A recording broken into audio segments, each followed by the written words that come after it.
Are you ready?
I've been watching you.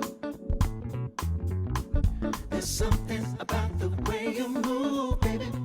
Ooh, you got swag, you got style, But I get butterflies every time I see you smile. Hey, so are you ready? Oh, 'cause baby, I'm coming for you. Are you ready? 'Cause baby, I'm coming for you. Welcome, everyone. Hope you are feeling ready for this webinar. Good morning or early afternoon, depending on where you're calling in from. So excited to welcome you all to today's Certification Readiness webinar on preparing for your B Corp review journey. So I'm Max Hayes, a growth manager with B Lab US and Canada. I use pronouns he, him, and I'm joining you all from Philadelphia, Pennsylvania, on the homeland of the Lenni Lenape people. So a bit of housekeeping before I introduce the team who'll be helping me run the webinar today. There's a live caption option available if you need it, but you'll need to manually enable it on your end. We also invite questions on the content throughout the webinar, but please drop them in the Q&A box instead of the chat. And we'll have some time at the end of our session today to answer any questions live that we don't get to. We'll also send out answers in a follow-up email to this event, so any that we don't get to will still be addressed in that follow-up.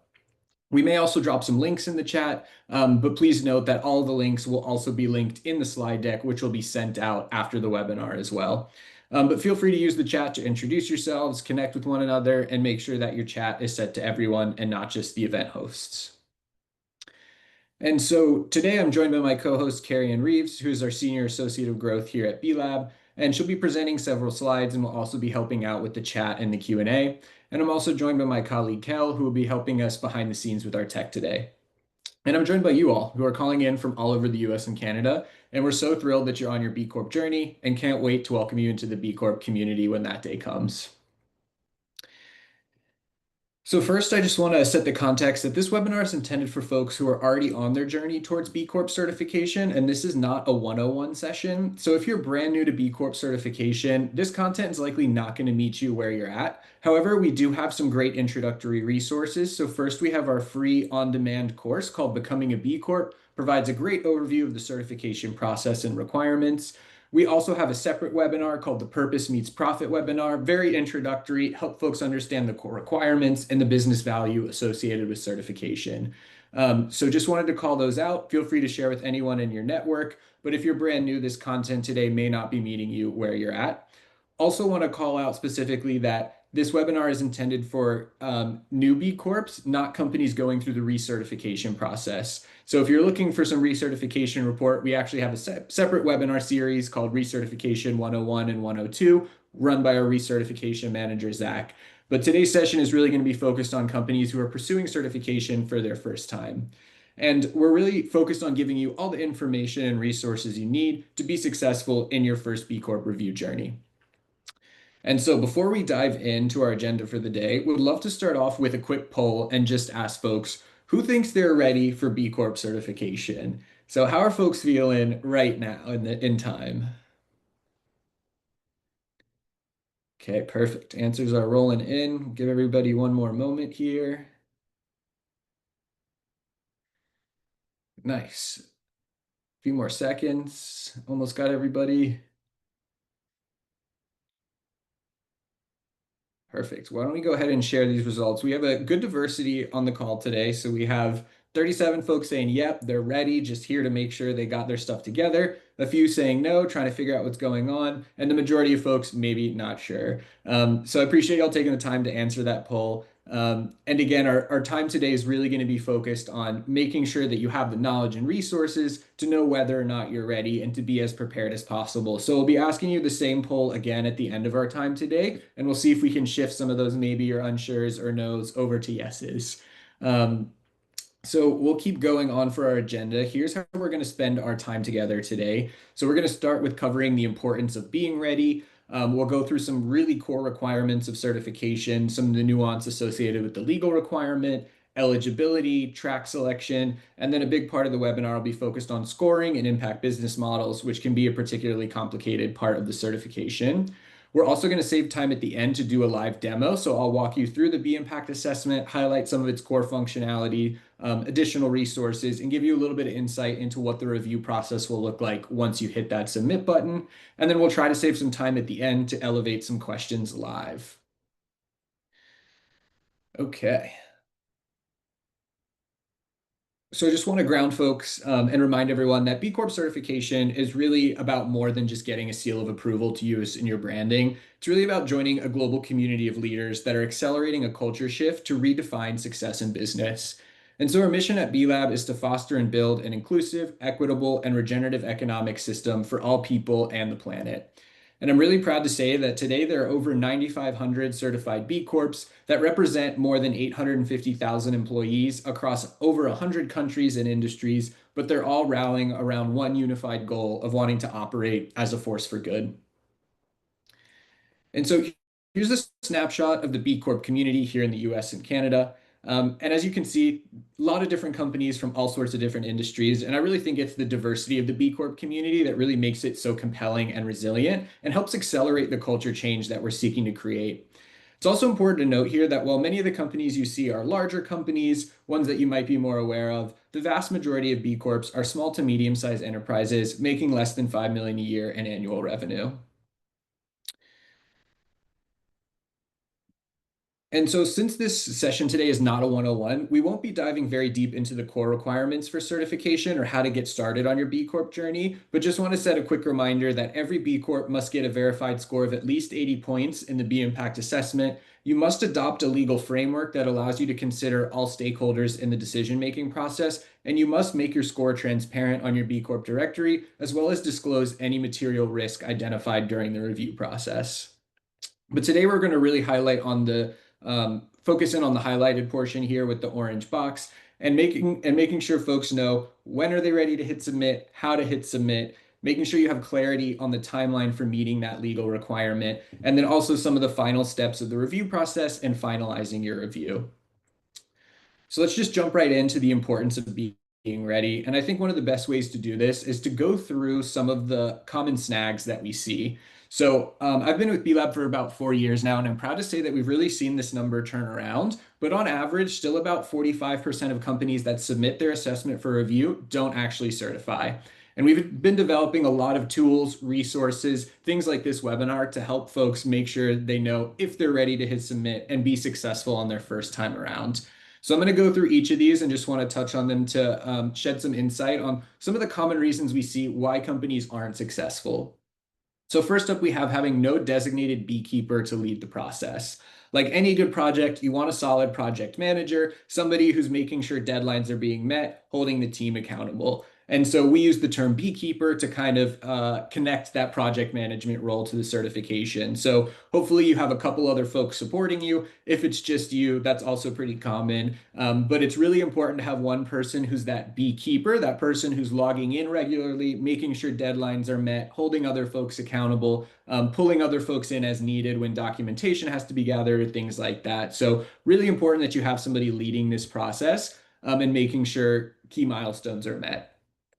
Another common reason we see companies not being successful in the review process is they've chose the wrong track in the B Impact Assessment. So track is really important because as a global certification agency, we're certifying businesses of all sizes and types. And so the way we do that, the way we work with such a diverse community is by having our standards tailored to the size and industry that companies operate in. So making sure your business is opted into the correct track, going to be really critical, and making sure that you have the most robust application that you can going into the review process. And when we get to the live demo, I'll actually highlight some new features we launched a few months ago to help you determine if you're in the right track, but we'll also touch on it during the webinar as well. Another big one that we'll be talking a lot about in the webinar is impact business models. And so opting into incorrect business models is another common reason we see reviews being closed. Impact business models can be worth a lot of points. And so if you are opted into ones that aren't appropriate, you can see pretty big score drops. So that's why it's really important to make sure you're opted into the correct impact business models. Another common reason we see is documentation not being prepared. We'll go through some more information around documentation, but it's really important that when you're hitting that submit button, you don't have to have all your documentation ready right away, but it's going to be good to know that you know who to go to or what you have available so that when your analyst starts asking you for things, you can meet the deadlines that they're setting for you. And we'll also go over some great tools, resources, and templates we have to help you start preparing your documentation ahead of that review process. Like I mentioned, a big one here is the legal requirement. So this is a core requirement for all B Corps, and a common reason we see folks falling out of the process because they're unable to meet the legal requirement by the due date they're given, or they're unclear on what the actual legal requirement is. And so another cool thing of some of the new functionality in the B Impact Assessment is we can also help you determine your company's scope, which legal entities need to make that legal change. So I'll make sure to cover that later. And then unfortunately, the most common reason that we see is unresponsiveness and communications breakdowns. So when you hit that submit button, it's going to be really important you have your beekeeper logging in regularly, checking to make sure that questions aren't missed, that deadlines are being met. So I typically say rule of thumb, try to log in once a week after you hit submit, just to make sure you're covering your bases and not missing anything.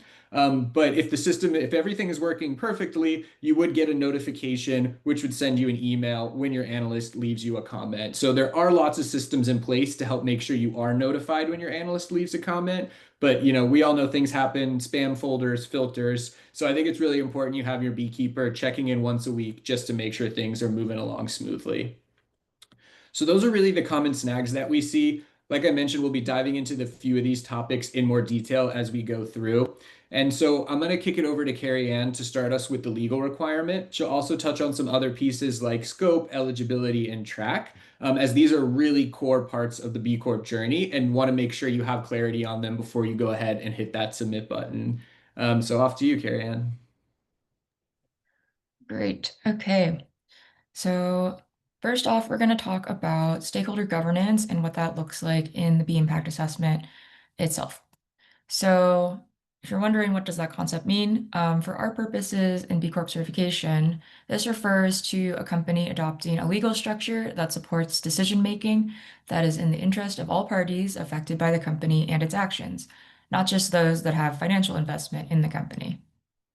The legal requirement of B Corp certification really speaks to the long-term systems change that the B Corp community hopes to achieve. B Corps want to create an economic system that is based on creating value for all stakeholders and not just those that are benefiting financially, as stated. So for the legal requirement, apart from sole proprietorships, every company pursuing B Corp certification must change their legal DNA to reflect this intention. However, the type of change required is dependent on where and how the company is incorporated legally. The company will either need to amend its legal documents, if it's an LLC, or it will need to convert to benefit corporation if that legal status is available in the state that the company is incorporated in. And if you haven't already, we recommend you check out our legal requirement tool on the B Lab Global website to determine what your exact legal requirement will be. And then if you have legal counsel available to you, it is also recommended that you run that past them.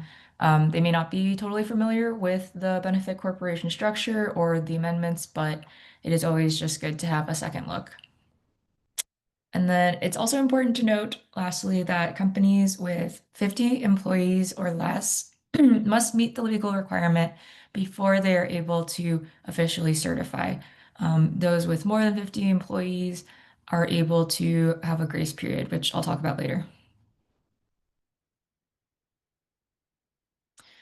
So it's also important to note that meeting the legal requirement is worth a significant amount of points on the B Corp assessment. It shows up there as the mission law question in the governance section. And Max will be going over impact business models a bit later, but I wanted to shed some light on this one as it pertains to the legal requirement. So as you can see on this slide, every company that commits to signing the B Corp agreement will receive 2.5 points. And this is a requirement of all companies, regardless of their legal structure. Everyone has to sign the B Corp agreement in order to get certified. So at minimum, you're going to earn 2.5 points for this question. However, you have a potential to earn up to 10 points if you complete the legal requirement before you are officially certified. So that is a significant chunk if the benchmark is 80 points, you know. An important thing to note here is that if you're eligible and planning to utilize the grace period, if you're a company that is larger than 50 employees, that the grace period is that you need to complete the legal 2 years after your official certification, whether that's amending your documents or becoming a benefit corporation. And that if you don't meet it before the certification, you're only going to actually earn 2.5 points for signing the agreement. So there is a cost benefit analysis you have to do there. If you have any questions about meeting legal, you can always email us at certify@bcorporation.net. I'm the other side of that, so you'll be speaking to a real person. And we will be sending in the follow-up email a summary of the B Corp agreement. So if you need to see it beforehand, just to see what the legal language looks like, that'll be included. So next we're going to talk about the topics of eligibility and track, as these topics can cause some confusion for folks who are in the process of completing the B impact assessment. And these sort of things are the drivers of what questions you're going to see. So it's really important to get that right beforehand so we don't have to backtrack and go back and answer new questions potentially. And so before we dive any further, it's actually really important to understand who should be captured within your B impact assessment and what industries or clients may impact your ability to actually join the B Corp community. And this is like something that is gone over in the first stage of the review process called evaluation. It's also important to note that the B Corp certification is a company level certification that is only available to for-profit companies who operate in a competitive market and are 1 year in operations. This means that we do not certify nonprofits, governments, brands, company divisions, or departments.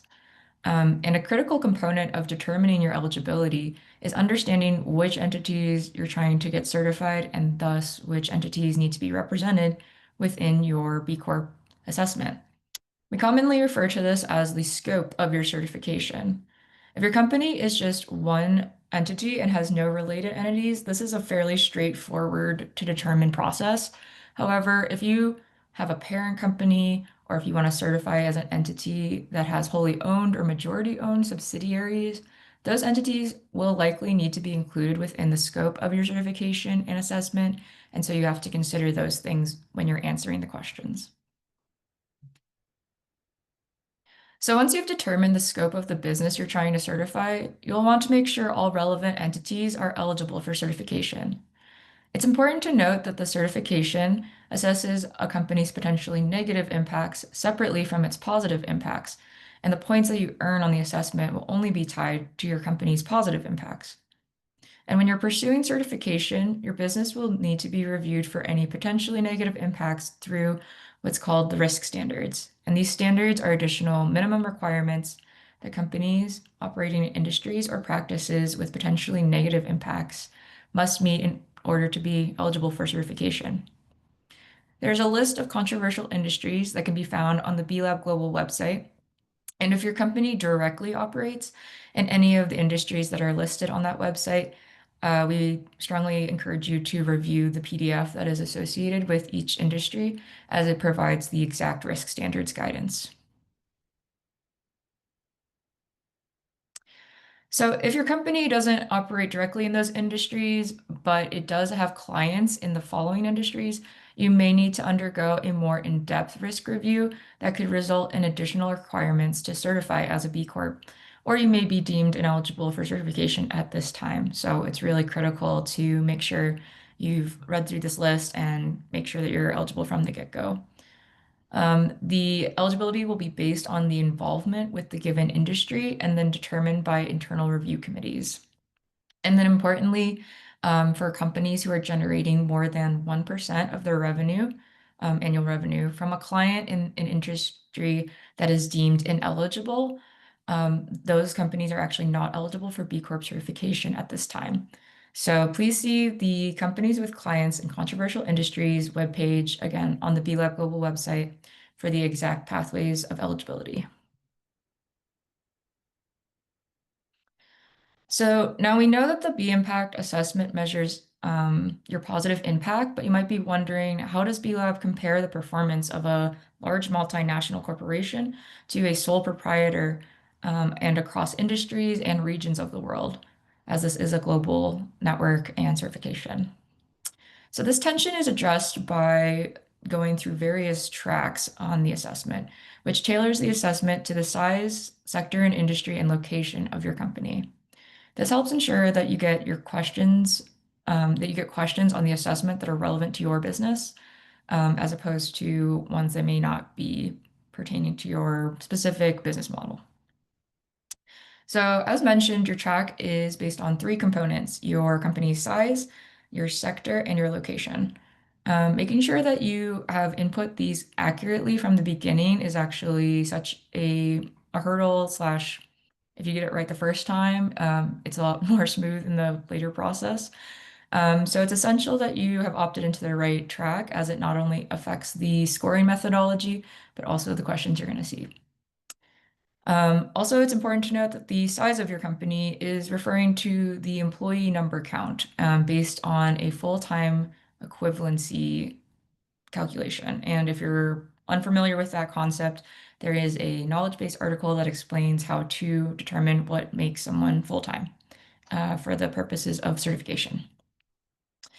When you're confirming your company's sector, while there are additional categories based on industry that you'll select later, the sector selection, there's 5 options, is really the one that's going to be driving the questions that you're going to see on the assessment. So just make sure you've read through the descriptions of each one and that it will fit your company. And then lastly is your company's location.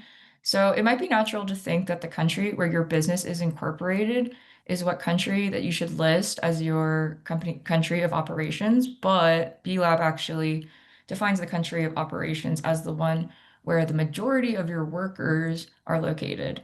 So this may not be the country where your company is headquartered or incorporated.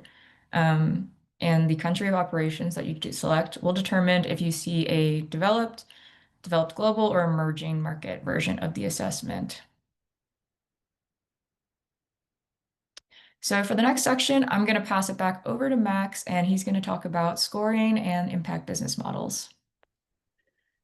Appreciate you, Carrie Ann. Also, I just wanted to make sure folks can see the slides. I just stopped sharing, but I'm going to reshare again because I saw there were some folks that weren't seeing. So just want to get quick thumbs up. Folks can see the slides. Okay, awesome. Perfect. Appreciate it. Well, thank you so much, Carrie Ann, for going through some of those core topics. And when we get to the live demo, I'll also walk through where you can find some additional resources on these topics and go through a new process we have called assessment setup to help make sure you're opted into the correct sector, size, and all of those things as well. But those are really core topics you want to make sure you understand. So we wanted to make sure we covered them here today. So now we're going to shift gears a little bit, talking more about scoring and impact business models. And so I want to start with talking about, are you comfortably over 80? So it's very common once you submit your assessment for review that your score will fluctuate a little bit during the review process. Maybe, right, you are opted into the wrong track. You might actually qualify for an IBM you didn't think you did. But what happens most commonly is scores fluctuate downward. And this typically is because you might be missing a piece of documentation, it can't be uploaded by the deadline, or you misinterpreted a question. So we typically recommend that folks go in with a little bit of a buffer. And so I would recommend having a score of at least 85 points before you hit submit, as that builds in a little bit of protection should your score drop. This is another reason why completing the legal requirement early can help create that buffer, since it's worth 10 points. So even if your company is large enough to take advantage of the grace period, having the legal requirement done before you hit submit automatically guarantees you get that 10 points. And so that can be a great way to make sure that your score is closer to 85 or 90 before you hit submit. Because like I mentioned, very common to see scores drop a little bit during the review process.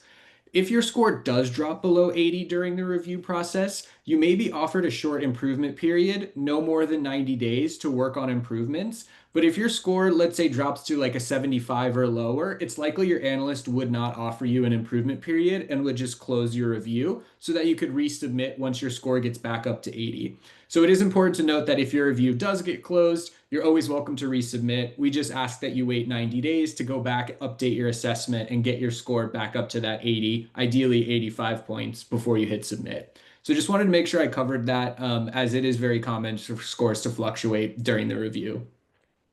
So another important thing we want to dive into are impact business models. So impact business models are really unique to B Lab. And as Carrie Ann said, the real bulk of the B Corp certification and our standards are about capturing the positive impact a business can make.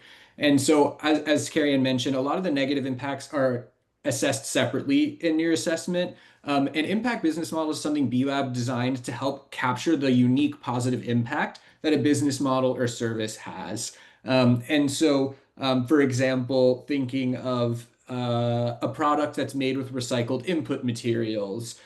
Think of a workforce development program to help those with barriers to employment get meaningful jobs. And so those kinds of things are really intentional. They're generally a core part of the business, why it was started. Most purpose-driven companies have some element of this designed, and you're likely have a robust data management system to capture the impact of that unique positive product, service, or structure to your business. So again, it could be related to the way your business is structured. We have impact business models for employee-owned businesses. Could be related to the kinds of hiring practices you have, like a workforce development program, or it could be related to the product you're selling. So it's really important to get clear on what is the main positive impact of your business model's structure, product, or way of operating. And so I think the best way to better understand the difference between the two types of questions in the assessment of operational questions and impact business models. So the assessment is about 250 questions. We all know it's a beast. It's very comprehensive, analyzing across your 5 impact areas. Most of the questions you're navigating through in the assessment are operational questions, there to capture the impact of the day-to-day operations of your business. Whereas impact business models are more rare and really there to capture that 1 or 2 main positive benefits. And so I think a good way to distinguish between these two is just to go through some examples. And so first up, let's say you're in the environment section, you're answering some questions about your company's recycling practices. So let's say your company is paying extra to your waste management service to make sure that you have recycling bins across your facilities. That kind of action would actually be captured in the operational section of the assessment and wouldn't qualify for an impact business model. However, if your company was the one selling the recycling services or your product was made with recycled input materials, that would likely be an impact. You could receive credit in the environment section for an impact business model. So again, really clear, intentional, there's an impact. We're the ones recycling the materials or creating that product with recycled input materials. Another good example is thinking about the community section and the donations piece. So let's say your business is donating to charity regularly. Maybe you sponsor a local sports league, or you have a paid day off for employees to go volunteer with local nonprofits. All of those actions would actually be captured in the operational section and don't meet the threshold for an impact business model. But let's say that your company had a formalized commitment to donate a significant percentage of revenues annually to charity. The actual thresholds that we set depend on the sector and track that you're in. So it might be 2% of revenue, 5% of revenue. But again, this is a public commitment your business has made to donate revenue regardless of performance to nonprofits, and you can track and show that impact over time. So again, that would be showing the difference between, having some good charitable giving practices versus a formalized model designed to donate a specific percentage of revenue. And then the next one under hiring, let's say you have a great hiring manager, good HR practices, robust policies, and as a result, you have a diverse workforce that's functioning well together. That's all great things you should be doing and all things that are captured in the operational section of the day-to-day business.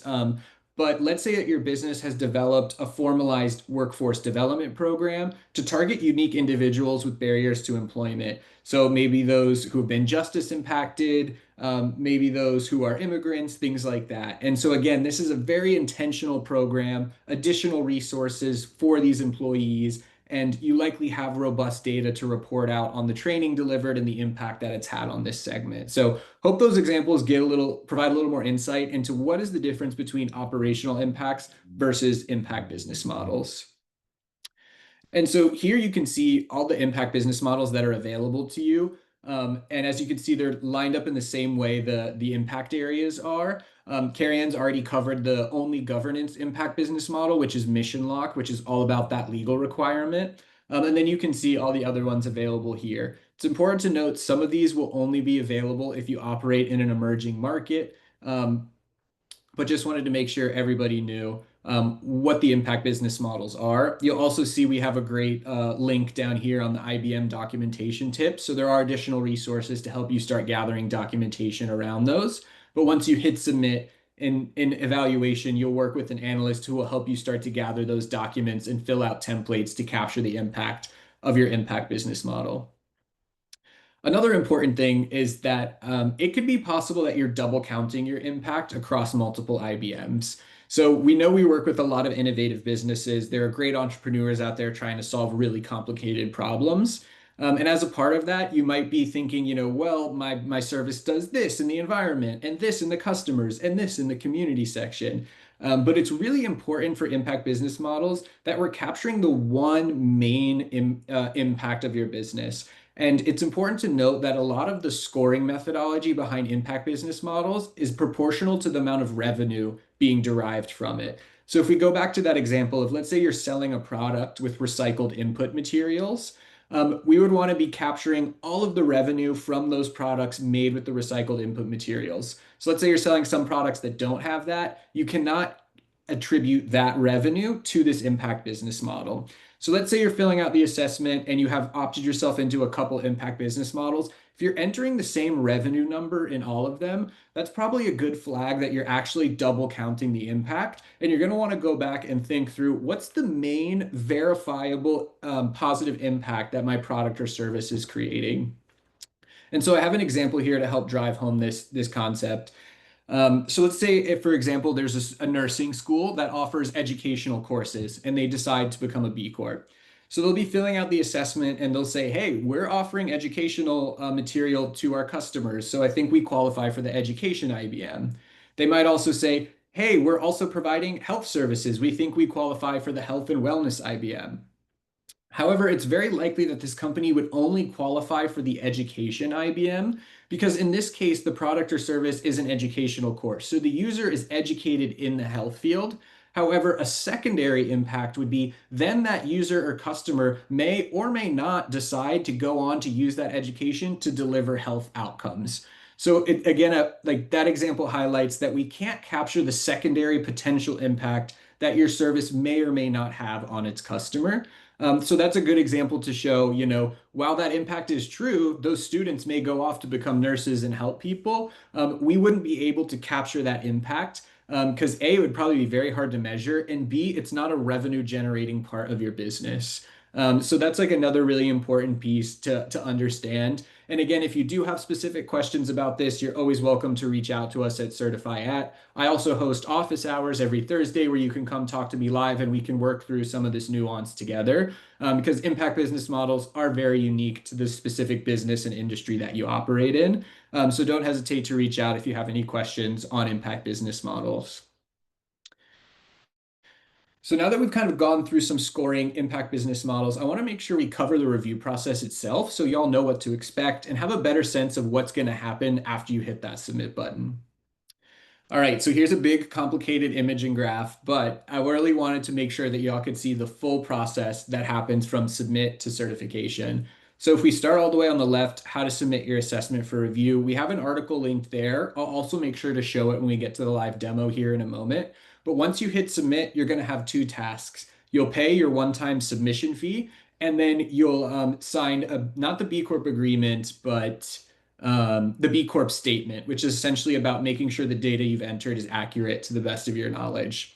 Once you've completed those two things, you'll be in the evaluation queue. Here in the evaluation queue, you could wait for up to 2 months to work with an analyst, but once you're assigned an analyst, you'll be working with our evaluation team.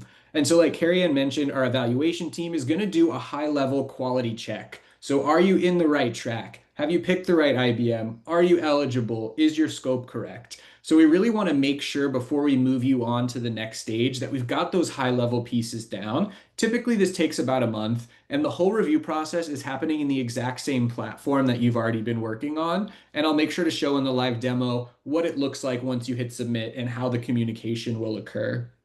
So at this point, you still will have not talked to anybody live. Everything will be happening through the app via comments. So let's say your eval analyst gives the sign off. They say, hey, you're great. You're in the right track. IBM's, all of that, still over 80. Then what they'll do is they'll move you to the verification queue. This queue is serving twofold. One, waiting to be assigned an analyst, but the other one is also giving you time to start collecting and gathering documentation. So at this stage, there will be certain questions that will be flagged for documentation. Depending on your company's size, you might have a template you need to fill out. And here you could wait for up to 2 months to work with an analyst, but it's important to note that you won't be assigned an analyst until those documentation tasks are complete. So even though it says queue, there are still things for you to do in these stages. So make sure your beekeeper is keeping an eye on that and completing the tasks even within these queue stages. So you've uploaded your documents, you're ready to go. An analyst has been assigned to your account. They're essentially going to reach out to you to schedule a review call. This will be your one chance to talk live with another person about the review process. So as a growth manager, I'm here to support you on your journey. You can always reach out to me to get help throughout the review process. But this is the only time you'll be talking live with one of your reviewers. So it's really important to take advantage of that call. And during verification, they're really going to be getting into the nitty-gritty with y'all, going through the documentation, making sure the answers that you've entered match up with the documents you're providing. And once they go through that process, as long as your score is still above 80, you'll be moved into the post-verification stage. And so here we're going to do a double check, make sure, the analyst did their work, somebody will check their work, and then we'll also have this is where we'll address any additional disclosures you may need. So for example, let's say your company is a beer producer. Any alcohol-related company needs to have a standardized disclosure on their public profile to show how they're making sure they're in compliance with local alcohol laws. So that kind of stuff would be formalized in this stage. You'll get the disclosure, you'll read it, you'll sign off on it, and it'll be part of your public profile. So once all of that's done and everything is checked, as long as you're still above 80, you'll move into that certified pathway. You'll sign the B Corp agreement and pay your certification fee. If you drop below 80 at that point, it's pretty likely your analyst would just close that review. If you're at like 78, 79, they might give you that improvement period, but it's more common these days that they would close that review so that you can resubmit once you're ready again. And as you can see linked here, we have a lot of great resources on how to leverage some functionality within the assessment to help you identify low-hanging fruit and bring your score up. You'll also notice I didn't put exact timelines for each of these stages, and that's because the review process timeline will depend on your company's size and complexity. So obviously, the larger and more complex your company is, typically the longer it will take, the more documentation you'll need to provide, that kind of thing. So if you want to get more insight into what approach your business will be assigned for the review process, we've linked out some articles here to help you determine it. Most companies end up on that small medium enterprise track. However, you might be small, you might be medium, and there will be some small subtle differences between the review process depending on the approach you're assigned. I also want to make sure to be very clear on what will happen in verification, which is that getting into the weeds, getting into the nitty-gritty, and what are the timelines there. So it's really important to note that once you get to verification, you'll be working with our third-party analysts, which is really considered best practice in the standards industry. And because of that, these analysts are trying to make sure they spend an equitable amount of time with each company they work with. So to ensure that they do that, verification is going to be made up of two main stages. The first one is that live call. So that review call, they'll be going through the documents you uploaded in the verification queue, and that will be your only opportunity to discuss live with your analysts. So bring your questions to them in that call. Come in over prepared because that's really your only time to talk with them live. And on that call, they're going to try to verify as much as they can. So let's say they verify 80% of your questions on that call, but there are a few that they need some additional information on. So they'll send you follow-ups after that call within the assessment of, hey, I need more documents here, or can you elaborate on this, or what did you mean by that? And then the second round starts. So you'll have an opportunity to provide additional documentation or responses. But after that, that's pretty much your last chance. So let's say you upload a document and they're still like, hey, this still is not what I'm looking for or is missing this thing. They typically won't give you another opportunity to upload documentation.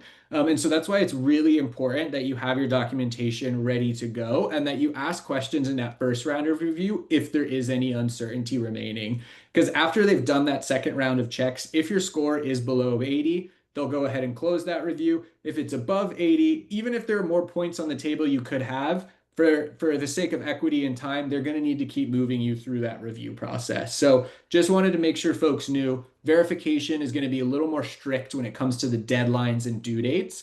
And so our team is very accommodating. They're willing to give extensions, but they can't unless you're communicating with them. So please over communicate with your analyst if you need an extension, if you're going on a work trip, conference, family emergency, vacation, whatever it may be, you have to let our team know because if deadlines are missed, they'll just go ahead and close that review. So just wanted to cover that quickly. And again, you're always welcome to reach out if you have specific questions or concerns. So it's been 40 minutes. We've been talking a lot. I'm sure everyone is like, all right, Max, this is all great information, but how do I know if I'm actually ready to hit that submit button? So I would say these are the four things you're really going to want to make sure you're confident on before you hit submit. So the first one is score. Have you met that minimum threshold? Ideally 85, 90 points. That's really a great place to be. Documentation. How do you feel about backing up your score with documentation? Have you opted into 7 impact business models? And do you have the data to back up the impact that you're claiming? So we have some articles all linked here on the bottom of this slide to help you determine that. Resourcing. Again, this is really important, that human element, project management piece. Does your team have the capacity to go through the review process?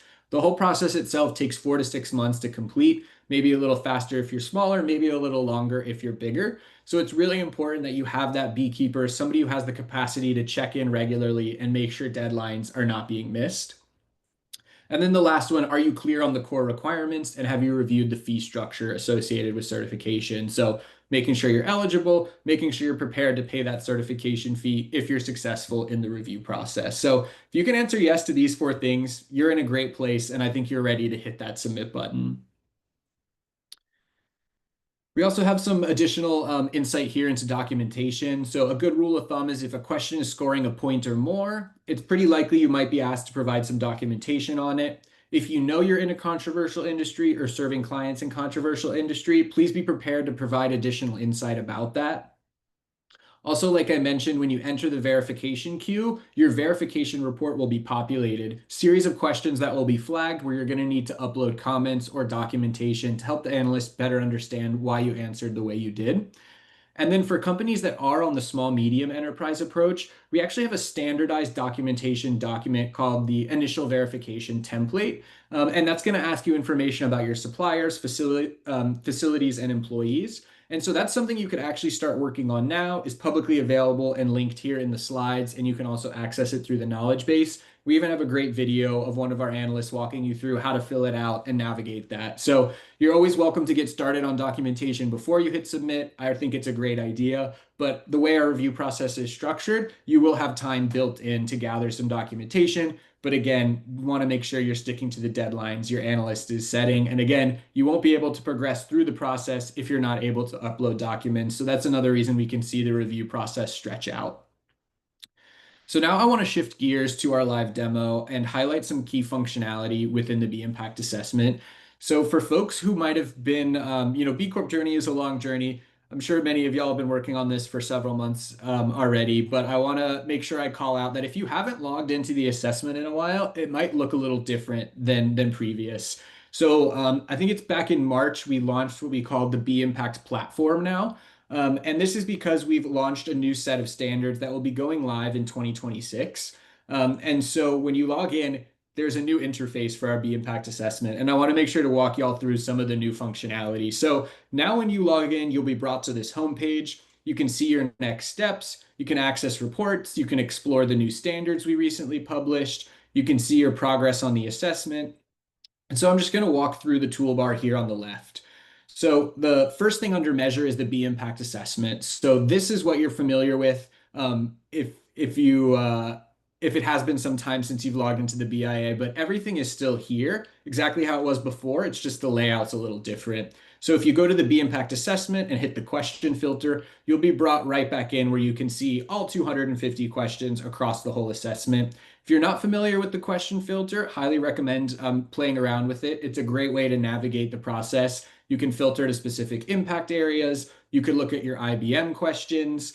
If you're like, hey, I know I qualify for an IBM, but I can't find it, you're going to want to review your gating questions. Those are questions that will change the questions you see in the assessment depending on how you answered. So the question filter, great way to navigate, great way to figure out. You can even see questions you haven't answered, ones that have been marked for documentation, all of that. Also within every question, every time you click in, there will always be this option here called Learn More. So this is a great way to get additional context around what is this question asking? What am I really answering here? And so anytime you're unsure what a question is asking of you, I always recommend going to the Learn More feature first. You're also welcome to leave feedback to us on the question. The standards team always welcomes that. Our new standards had tens of thousands of feedback, and it's critical to the B Corp movement. I also want to highlight these two features here. Let me zoom in a little bit. So we have the bookmark feature and the set a goal. So setting a goal feature, it's actually a great way to kind of hold yourself accountable to some of the goals you have. You can set due dates and even receive email reminders. So the B Impact Assessment can be like a powerful project management tool to hold you accountable to your goals. I also love the bookmark report because you can flag questions that you're like, hey, I need to go to the team. I need to get the HR manager here to help me answer this. So you can flag those questions. And then if you go back to the home page and go to the reports tab, you can actually pull a report of all the ones that have been marked, that have been bookmarked. So this is a great way, again, to work with your team and make sure that you're, working efficiently when you do get all the right people in the room so that you can go through and get your questions answered for them right away. So highly recommend taking advantage of those two features to help project manage your work.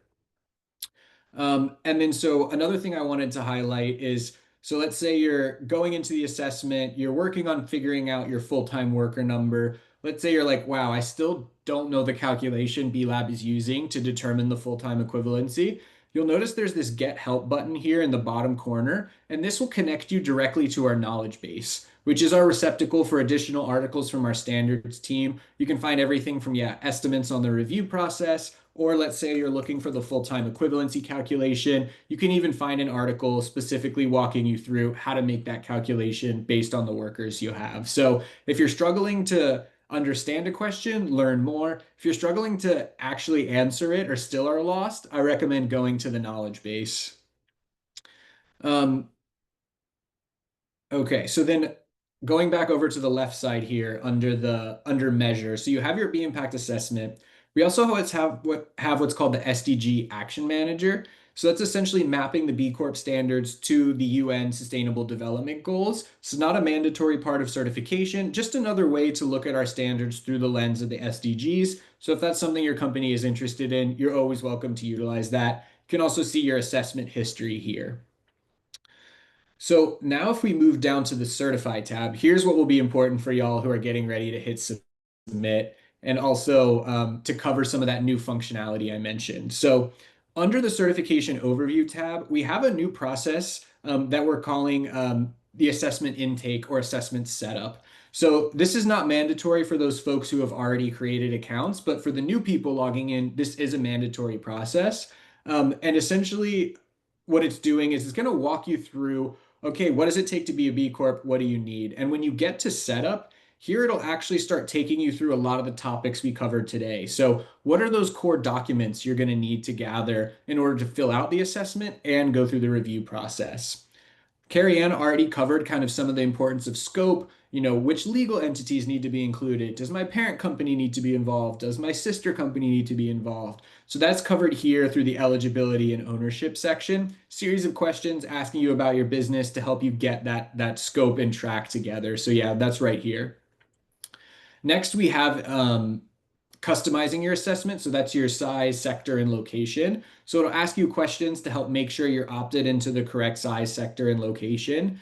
And then lastly, there will be questions around those eligibility controversial industry pieces. So do you have clients in these industries? How much revenue is coming from them? So if there are certain topics where you're looking for some additional support on struggling with, you can always go to the certified tab and hit setup and go through this process voluntarily. But again, the way our review process is set up, our eval analyst will still be checking this once you get there. So not 100% necessary, but for all new companies kind of creating accounts now, this is a new mandatory part of the assessment setup process.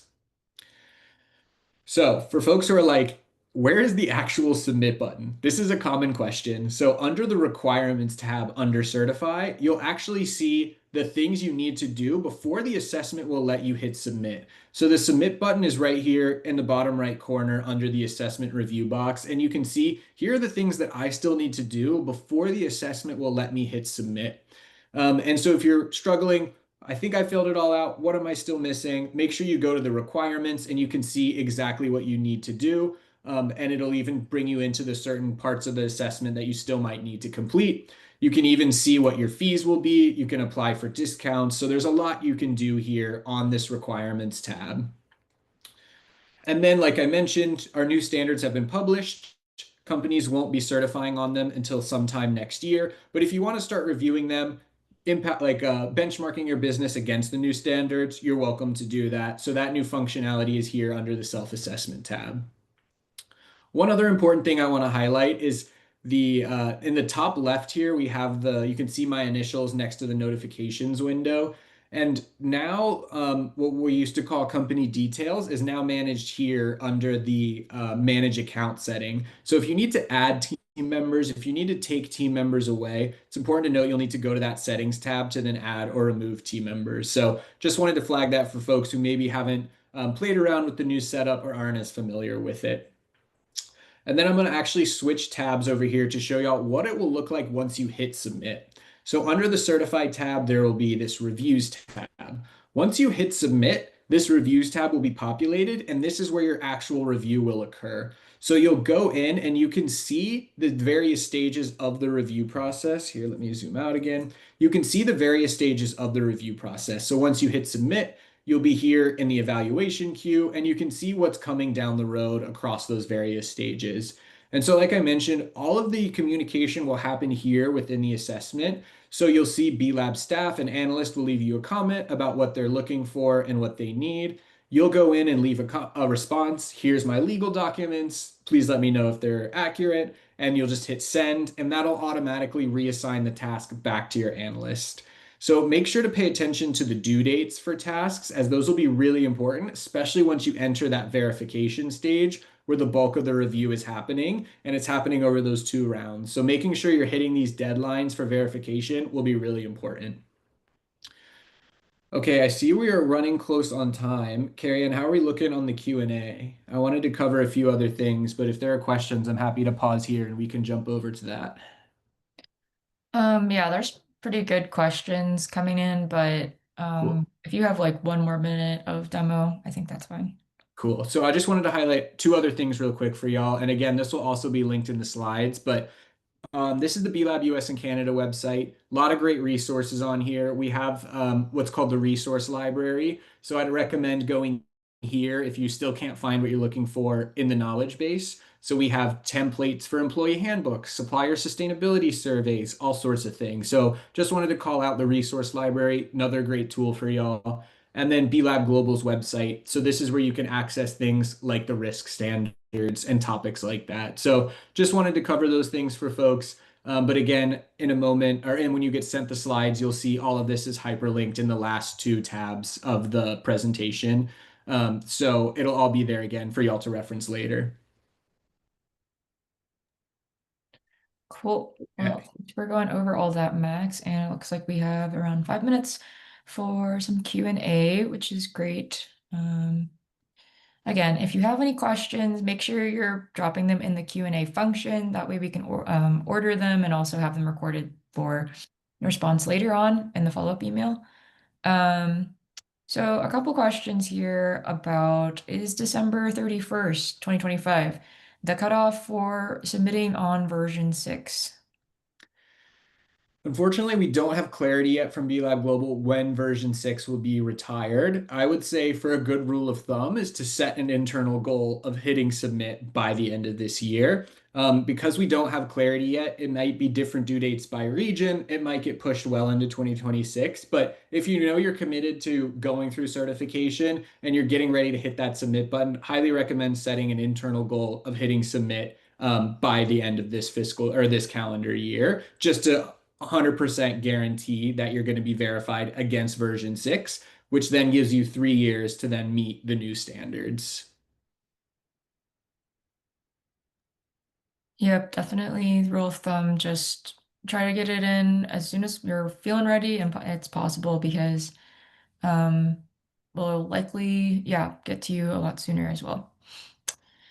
Okay, other questions are about how does an operational date get defined? Is it the date that the company is incorporated? And I included a link in the response to this, but essentially, B Lab looks at when a company has had one person working greater than 35 hours per week solely to the company, essentially full time, or the date that they were formally engaged with a supplier or a client, meaning there's like a contract signed of some sort regarding the business. It could be like that you contracted a website being made by someone or really anything that's like business related to the company. So whatever the earlier of those two dates is what we would consider your operational date. And then you have to have at least 1 year from that date in order to submit for full certification. Appreciate you answering that one, Kieran. Yeah. Uh, So, other question here, if your headquarters and incorporation is in the US, but more of your actual workers are based in another country, what should you put as your operating country? Right. So you'd still want to enter where you're incorporated as the US, but your operating country is defined by where the majority of your employees are. So let's say you're incorporated in the US, but the majority of your employees are in Mexico. You'd actually be on an emerging market track because your operating country now is Mexico, because that's where the majority of your employees are located. So as you go through the assessment setup or the track selection options, making sure if you know 50% of your workforce is there, you'll likely want to be shifted to that emerging market track, even though you're incorporated in the United States. Yep. Definitely the legal requirement is also still based on where you're legally incorporated, so you'll need to complete legal at the level of the US requirement. And the questions will likely only look slightly different for your assessment. Are we able to upload documentation while completing the assessment prior to submitting for certification? Yeah, this is a great one too. Let me share my screen again really quick. I did not highlight that.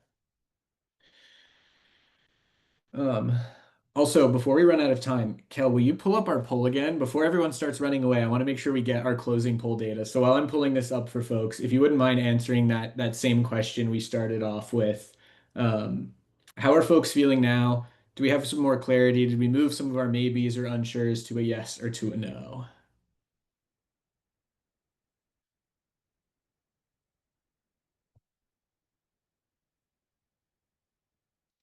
Okay, awesome. Answers are rolling in. Appreciate y'all. Okay, good. I'm seeing we're moving some of y'all. There's still some maybes not sure. So if you're still feeling maybe not sure, don't hesitate to come reach out to us at certify@bcorporation.net, or you can sign up for some office hours with me. But when it comes to documentation, that previous question, yes, you are able to upload documents before you hit submit. So under every question, there'll be an opportunity here to leave what is called public comments. So you can leave a little message, I answered this way because of this, and there's this little paperclip icon where you can upload documentation. It's important to know you can only upload one document per post. So if you want to upload a bunch of documents, you'll have to do a bunch of separate posts, but you're more than welcome to do that, and that'll help speed up the review process and reduce back and forth. However, I saw another question. You don't need to have 100% of your documentation ready to go before you hit submit. Like I mentioned, when you hit submit, you'll work with a series of analysts who will flag questions for you, let you know what kind of documentation you need, what templates you need, but it's important to get a sense of like, what am I going to have ready to go? But we have built some of that into the review process itself. So you don't need documentation for every single question, and you don't need to have everything perfectly ready to go by the time you hit submit. All right, we are right up against the hour. I'm seeing two last questions. They're sort of related. I'll just address it. Justin asked, does B Corp provide a list of consultants to help with small businesses who are going through the assessment? The answer is we personally do not have consultants, but there are trained B consultants, of which there's a directory on the B Lab US and Canada website. You can reach out to those consultants to see if you might consider hiring them for your purposes. And then Mindy asked, is there any support or mentorship programs? I'm building my business now, trying to navigate all of this on my own. We do not currently have a formalized mentorship program, but we do have lots of resources, and there are also B local regional hubs, which are basically formed by B Corps in a certain geographic area. So those are really good resources to tap into. There are B Corp businesses who have done it and could potentially tell you about their experience or anything they learned during the process. Yeah, I Um, just dropped the link to the Be Local webpage. Great people to reach out to. They could probably connect you to other business owners in your area who've gone through this process, maybe create some informal mentorship opportunities. There may also be opportunities to work with students at your local university. They have what are called impact clinics. So you could also reach out to local institutions, universities around you to see if they have a group of students who could support you on that journey. But I think Be Locals is a great first place to start reaching out and looking for that support. And then again, we're here, office hours, emails, that kind of stuff. But I can't recommend enough the power of reaching out to other B Corps. B Corps love sharing about their journey, helping others join this community. So yeah, don't hesitate to reach out. Yeah, and I see Jeremy posted there also be academics. So again, right, like trying to connect that universities and students to businesses and entrepreneurs. So there is that network happening. It just takes a little more researching to create those connections. But really appreciate all of y'all coming. Really good questions today. And again, when we send the slides, there's another slide we didn't cover about staying connected. So you can find my office hours link, our emails, the B Consultants directory, all of that. So make sure you go back through and review the slides when we send those out. But really, really appreciate y'all spending the time with us today. And we're looking forward to welcoming y'all into the B Corp community soon. yes, and lastly, there is a survey. If you're able to take 2 minutes, I think maybe less, to fill it out, I'm dropping it in the chat again. But it just helps us understand what you guys are looking for and what we can do better in the future. We'd appreciate it. Thank Okay. y'all.